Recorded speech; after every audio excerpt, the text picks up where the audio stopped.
नमस्कार, मिथिला स्वर सागर में स्वागत अछि। आइ हम एक काली के गीत गवा जा रहल छी। अहाँ सबके नीक लागे तो लाइक, शेयर और सब्सक्राइब अवश्य करब। तहन सुने जाओ। एली एली काली एली शारदा समाइया, एली एली काली एली शारदा समाइया।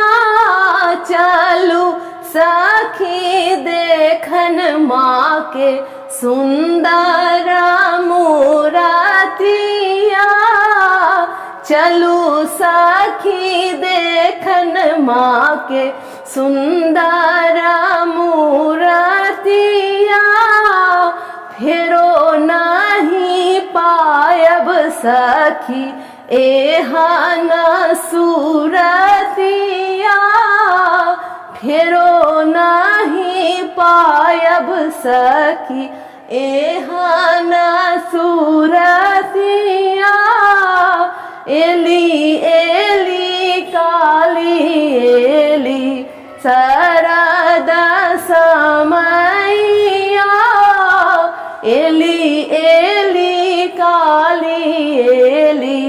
नामी नामी के सियामा के मोती गुहल चोटिया, नामी नामी के सियामा के मोती गुहल चोटिया।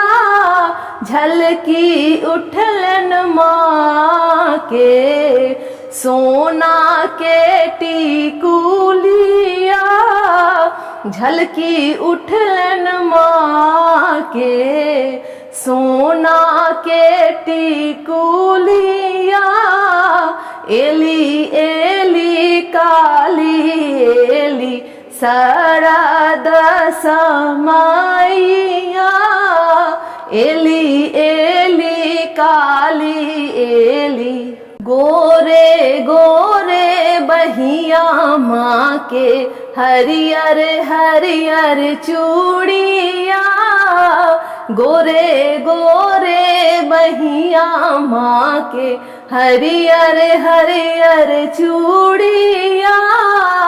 झलकी उठलन माँ के सोना के कंगन माँ, झलकी उठलन माँ के सोना के कंगन माँ।